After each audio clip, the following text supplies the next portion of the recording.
जिल्ह्यातील घोडाझरी तलावात पोहण्याचा आनंद घेण्यासाठी गेलेल्या चिमूर तालुक्यातील साटगाव कोलारी गावातील 5 तरुणांना काल मृत्यू झाल्याची घटना घडली होती।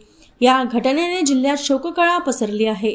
चिमूर विधानसभेचे आमदार बंटी भांगडिया यांनी मृतकांच्या कुटुंबियांची भेट घेतली, त्यांचे सांत्वन केले। कुटुंबियांच्या दुःखात आम्ही सहभागी असल्याचे त्यांनी म्हटले। घटनेची माहिती आमदार भांगडिया यांनी मुख्यमंत्री देवेंद्र फडणवीस यांच्यामार्फत पोहोचविली। मुख्यमंत्री फडणवीस यांनी या घटनेबाबत दुःख व्यक्त केले।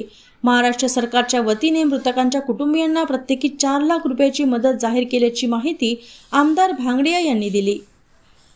काल दुपारी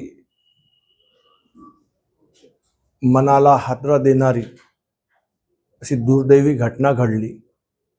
5 आमचे तरुण सहकारी घोडाझरी तलावात पोहता पोहता डुबून मृत्युमुखी पडले।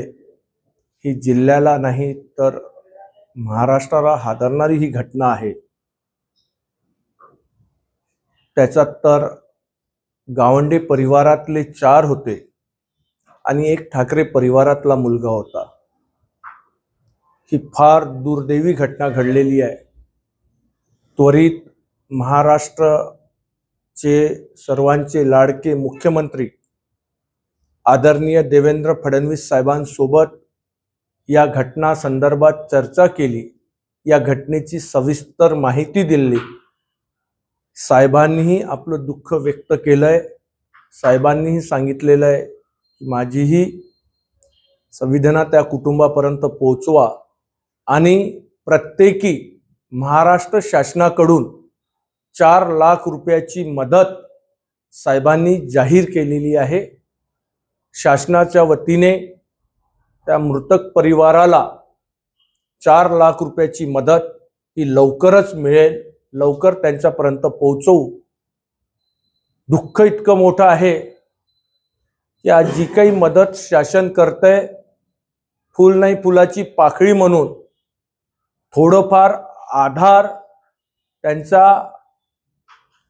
आई वडिलांना जे आता म्हातारपणाची ज्यांची ढाल ज्यांची काठी निघून गेलेली आहे त्यांना थोडाफार आधार मिळेल।